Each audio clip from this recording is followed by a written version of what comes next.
They were born at the same hour on the same day of the same parents. And they were identical in beauty and talent. Only one was deadly, but the other was not. And I couldn't tell which was which until I found a green purse, a fresh corpse, and a pair of dancing hands. From the pen of Raymond Chandler, outstanding author of crime fiction, comes his most famous character as CBS presents The Adventures of Philip Marlowe.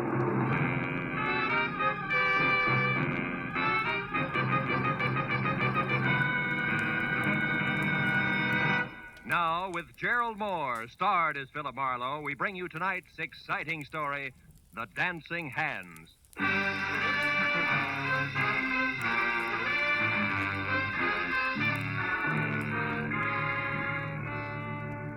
The telegram I found stuck in the mail slot when I got back to my office after a long and roundabout day read. Enclosed, find a $50 money order. I want you to investigate a man. A table is reserved for you at the Saddle Club where I work. Come in time for the second show at 11, important. It was signed Beth Tyler. So at 11:15, with $50 worth of inspiration behind me, I drove over the Cahuenga Freeway and out Ventura to the Saddle Club, which pretended to be Old English by showing its beams through a flagstone facade. I went in the carefully rough-hewn oak door, and even before my eyes became adjusted to the cozy lack of candle power inside, Neil Redmond, owner and operator of the place, glided toward me, sporting his genial host smile, which tonight was even more forced than usual. How are you, Marlowe? It's been a long time. Business a pleasure, Phil. It's always a pleasure to come to the Saddle Club, Neil. I've even got a reservation. You know my food better than that, Marlowe. Uh-huh. Just don't let it get rough, will you? Come on, I'll find your table out front. I want you to see this show. A pair of twins in a twin piano act that's sensational. Yeah? Edie and Beth Tyler. Oh, here, how's this? Fine. Incidentally, Edie will be the one on the left. Well, if they're twins, what's the difference? Funny. Edie may be Mrs. Redmond one of these days. Oh. Redmond, but you are wanted on the phone, sir. Get the number, George, and I'll call back. This gentleman said you would talk to him, sir. It is Mr. Paul Cedar. All set. Oh, yeah. Excuse me, Marlowe. This is important. I better take you. Redmond reacted to the name Cedar like a punch in the nose. But I figured that was none of my business, which was more than I could say for a flabby, dough-faced character at the next table, who followed the nightclub owner all the way out of the room with a pair of watery red eyes, which he deliberately avoided turning in my direction.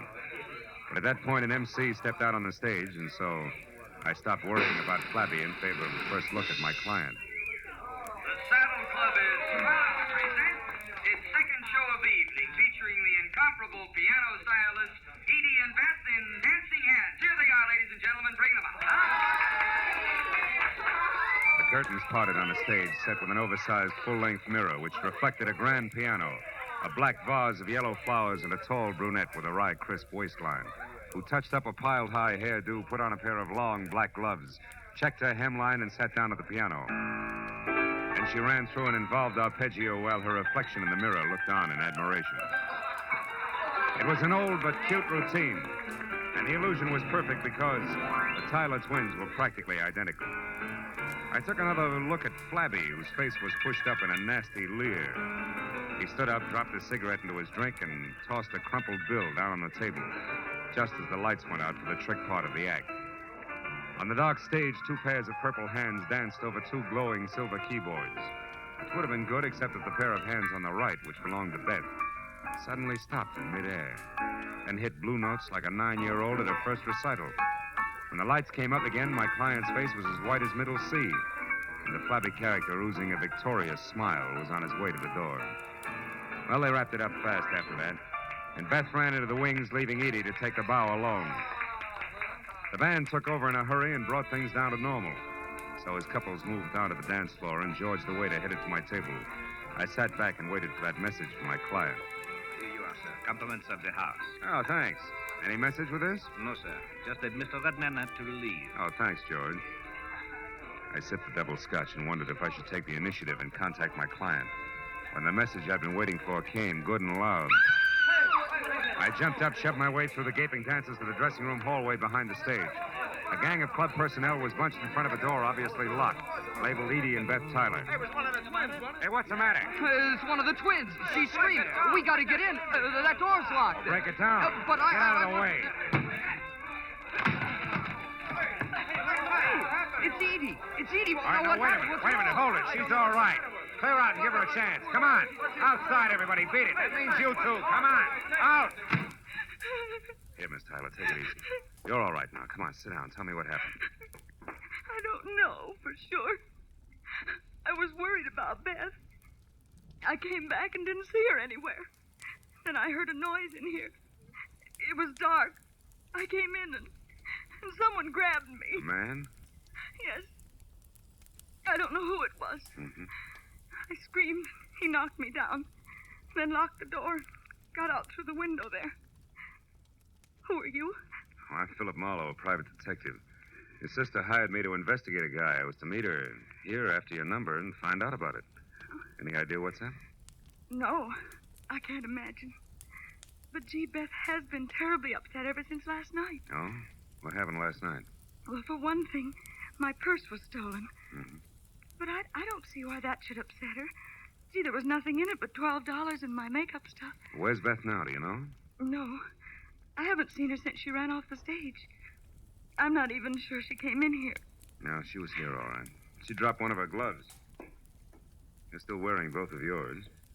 Where do you girls live? Maybe she went home. Well, Beth has a cottage out on Hazeltine, 4179. You don't live together? How come? Well, gee, Mr. Marlowe, just working with Beth is hard enough. She's so sarcastic. Okay, I'll wear my thick skin. One more thing, Miss Tyler. Do you happen to know where Neil went? Neil's gone? Mm-hmm. Gee, that's funny. He always stays till the place closes. Oh, he must be coming right back. I'll take a look. Then I'm going out to see your sister. Sarcasm and all.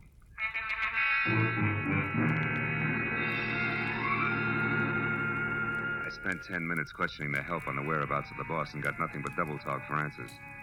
So since I was still carrying Beth's glove around with me, I dropped it in my pocket and went outside to my car. I'd opened the door and slid far enough under the wheel so I couldn't back out before I realized that the dough-faced Flab was already there on the seat. His right hand wrapped around something blunt and menacing in his sloppy jacket pocket. You better come on in. What are you doing in my car, blubber boy? Don't get sassy now, mister. And the name is Sippy. That's no improvement, and it's no answer. All right.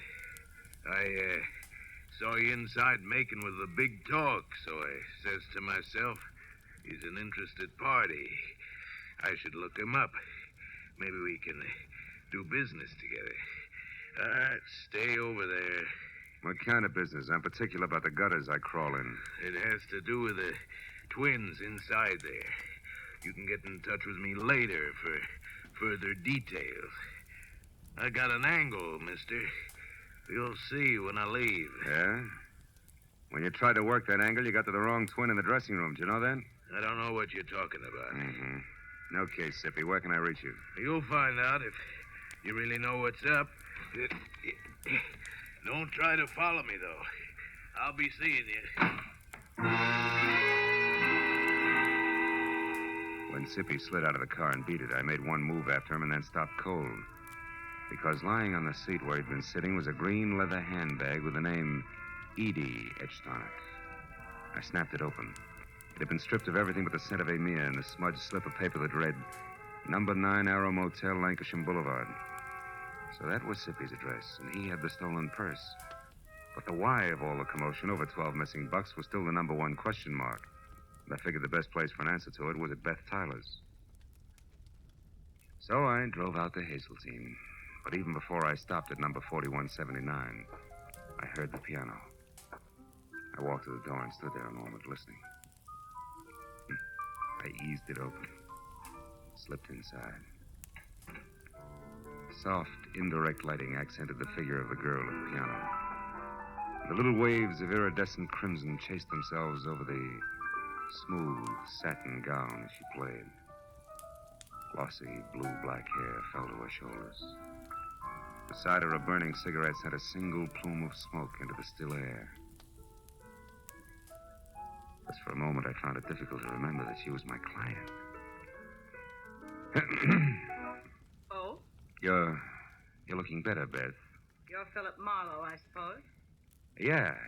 I dropped by to return your glove, among other things. Just put it there on the table. With the other one. Where did you get it, Marlowe? In your dressing room at the club. Your sister tangled with an unidentified man who was hiding there after you left. While we're on that, why'd you shove off so fast? I was scared. How'd you know I'd find you? You're a detective. Remember? Mm-hmm. Look, if you want to burn up your retainer playing hide and seek, it's your business. Now, who's the guy you want me to check on? The flabby one who made you blow up tonight? Yeah. Yeah, that's right. Why? Because I think my sweet twin sister is mixed up in something a little more serious than her usual scatterbrain escapades. Hmm. And the flabby guy is in on it because he has a green purse, right? How did you know that? He left it with me. Name is Sippy. He lives at the Arrow Motel, number 9.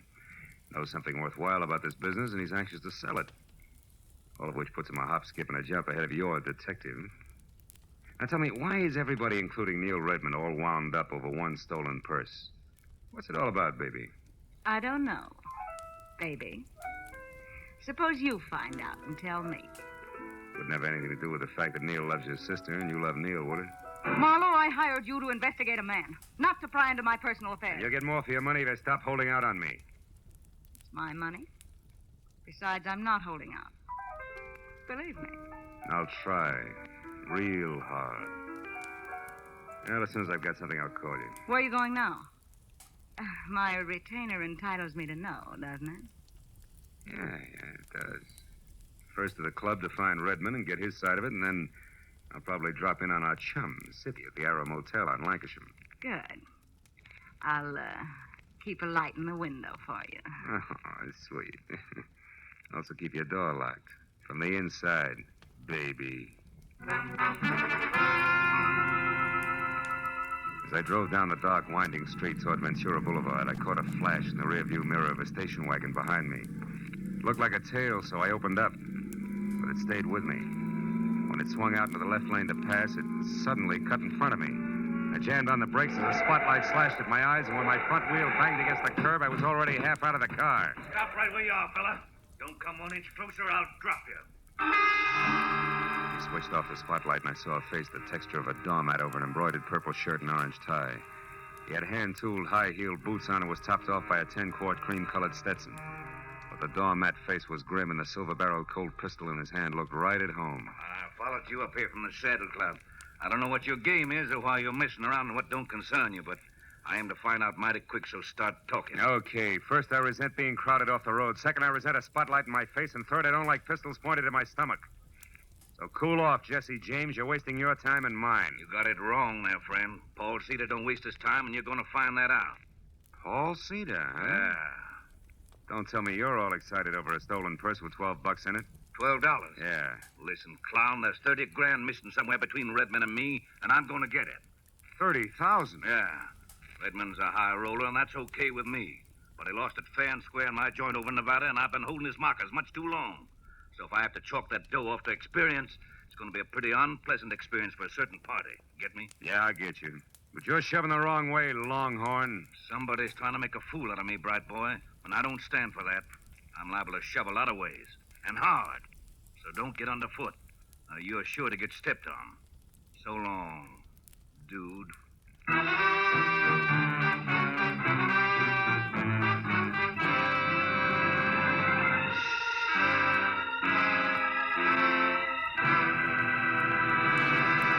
In just a moment, we'll return to the second act of The Adventures of Philip Marlowe. But first, tomorrow marks the anniversary of an important event in American history, the signing of the first peace treaty between the Indians and the Plymouth colonists.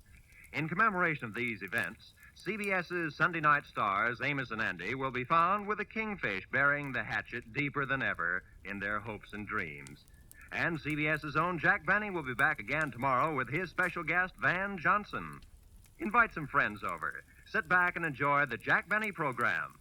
You can hear Amos and Andy every Sunday on most of these same CBS network stations, and Jack Benny over them all.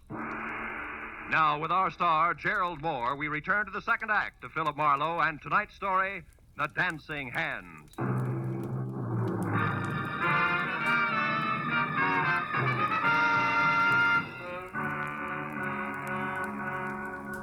When the Texan from Nevada galloped off in his trusty station wagon, I forgot all about Neil Redmond and headed instead for Sippy and his further details at the Arrow Motel on Lancashire. where Bungalow 9 turned out to be an all-alone green and white collection of clapboard that showed light, a half-open door, and nobody home to my knock.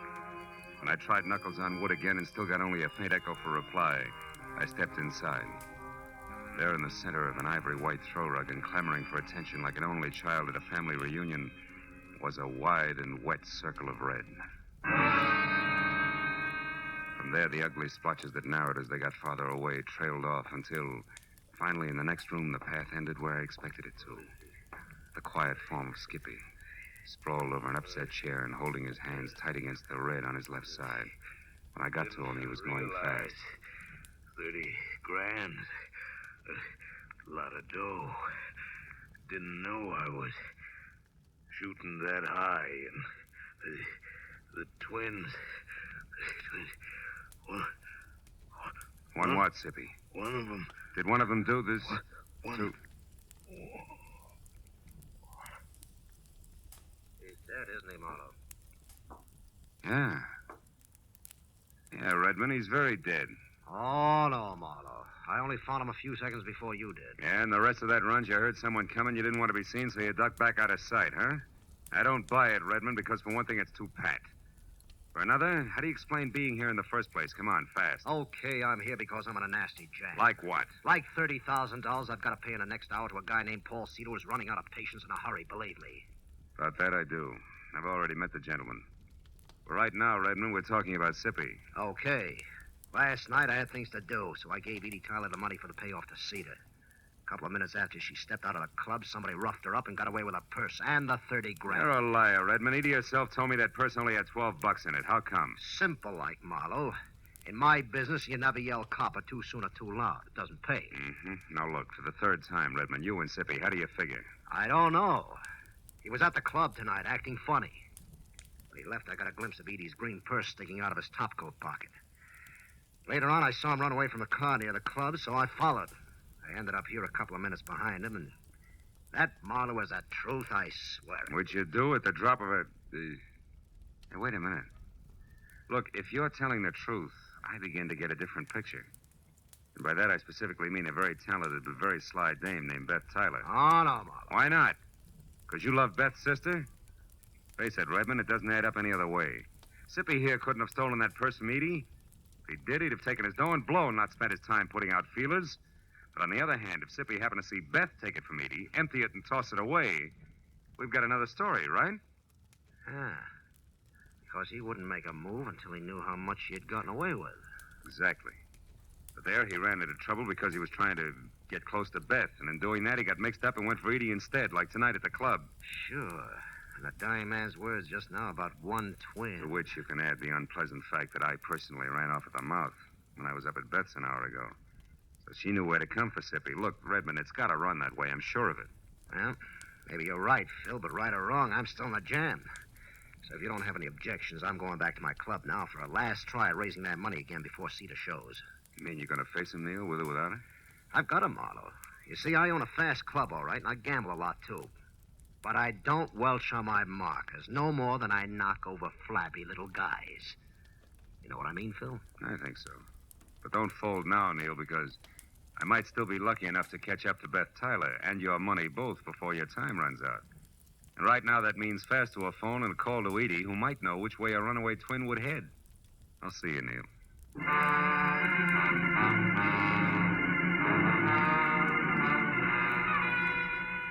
The nearest phone was at an all-night mobile gas station a block away.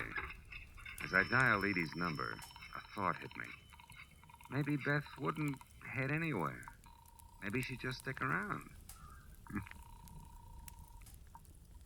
Hello? Edie, this is Marlowe. Seen anything of Beth? No, I haven't. But why? What is it, Marlowe? Well, from where I stand, two things. First, your sister has the $30,000 and $12 that was in your purse last night. Oh? And second, she's just about it for a sloppy around the edges murder. Oh. Now, look, have you any idea where Beth would head if she had to get out of town in a hurry? No, I don't, Marlowe. Oh, well, maybe somebody up around her place does. I'll call you later. Marlowe, wait. Are you sold on this? I mean, about the things you said Beth did? Just about, Edie. But for your sake, let's hope I'm wrong. All the way, honey. Goodbye.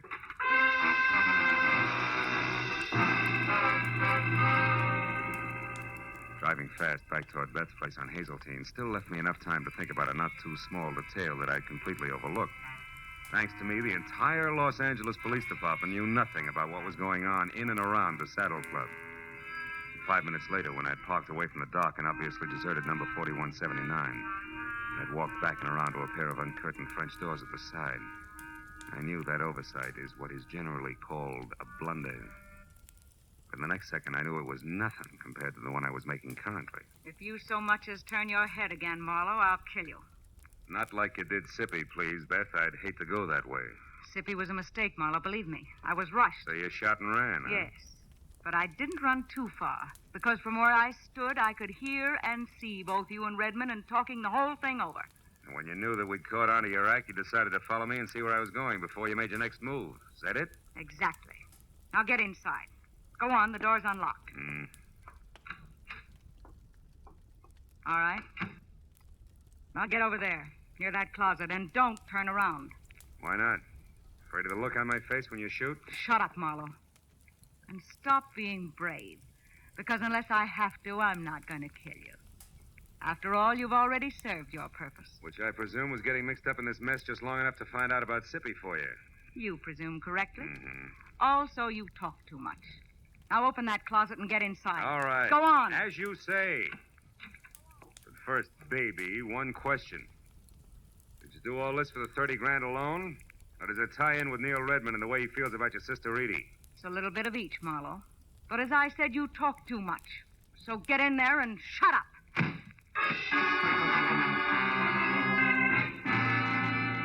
Getting out of Beth Taylor's half-inch thick oak closet was like arguing with an umpire. You couldn't be subtle.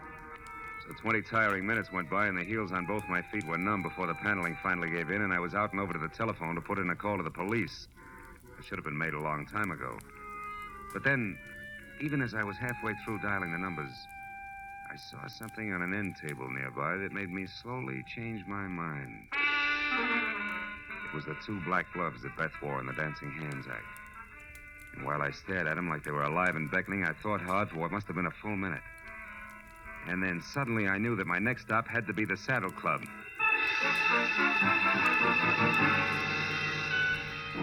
As I parked at the Saddle Club, I saw light drifting out of Neil's office, which was something I had expected. Inside, I moved along a dark hall toward what I knew would be the trio of Neil Redmond, the Nevada Texan, and Eddie Tyler. All right, Redmond. The raucous voice of Paul Cedar was anything but happy. How stupid you think I am? That's Cedar, I'm telling the truth.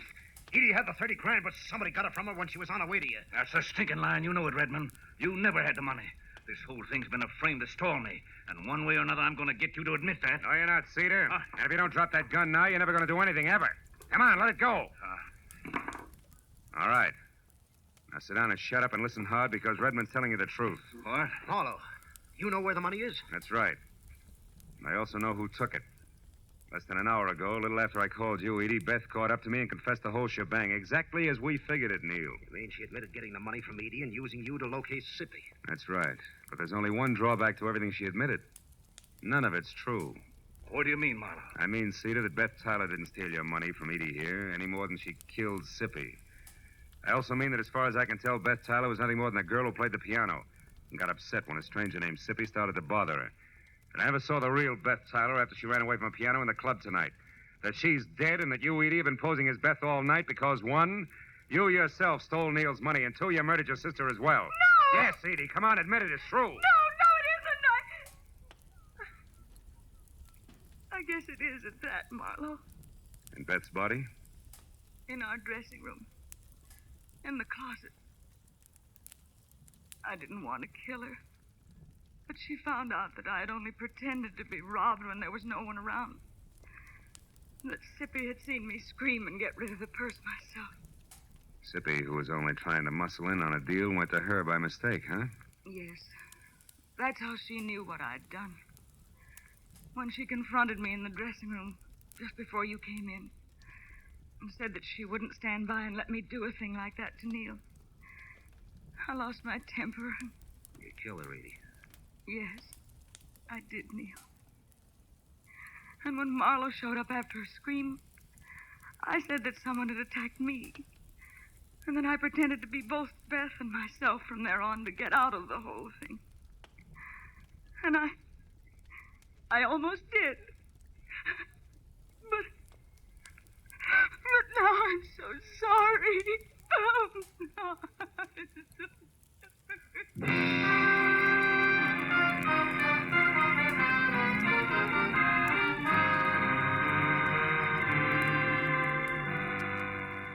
A couple of bad hours went by before the police had everybody's story, and Paul Cedar and the 30,000 was gone for Nevada, and Edie was gone for good. That left just Neil Redmond and me alone and standing near the main bar in the club. Neil was doing his best to stay all in one piece. Well, Marlowe, it's been a tough night for you, hasn't it? Yeah, but a tougher one for you, Neil. What with Cedar and the money and... The girls, Marlowe? Yeah. At least it came out right before the cowboy got too tough, thanks to you.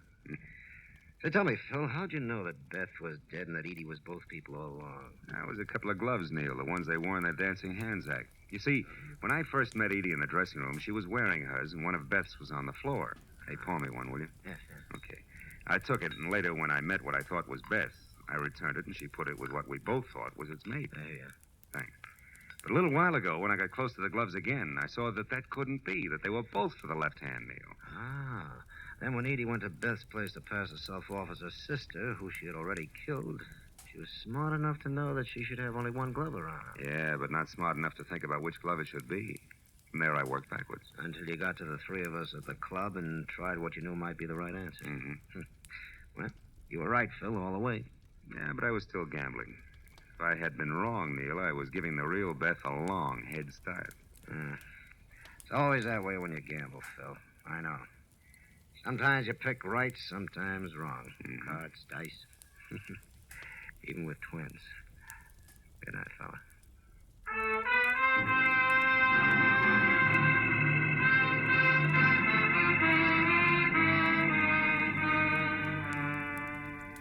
When I finally got to my car, started out of the valley and back toward Hollywood, it was better than 8 o'clock in the morning. And here and there as I drove, I saw people who I'd never heard of and who'd never heard of me, stumbling outside after their morning papers. And I got to wondering what they were going to think when they read about a girl who had killed both her twin sister in a nightclub and a flabby guy in a motel who wasn't much good. Oh, well, it was hard to say. And for myself, I was too tired to think. Or maybe I just didn't want to.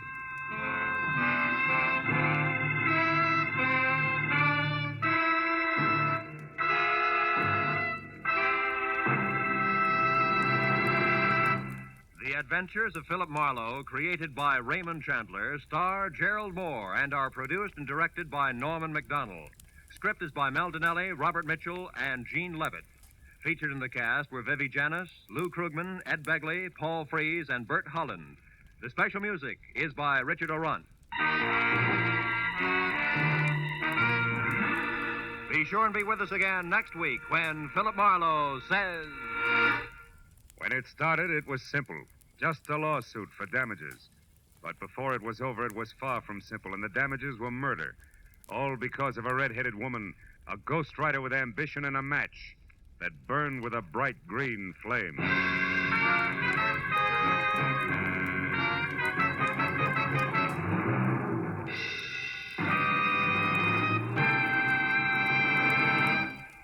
With part of its star-studded Sunday nights devoted to shows named after great personalities such as Jack Benny, Lum and Abner, and Amos and Andy, CBS also goes to famous fiction for one of the brightest, most dramatic of its Sunday galaxy, The Adventures of Sam Spade. Created by the master hand of Dashiell Hammett, Sam Spade cuts a new and deadly caper with mystery, murder, and adventure on most of these same CBS network stations every Sunday. Join him tomorrow night. This is Roy Rowan speaking. Now, stay tuned for Gangbusters, which follows immediately over most of these same CBS stations. This is CBS, the Columbia Broadcasting System.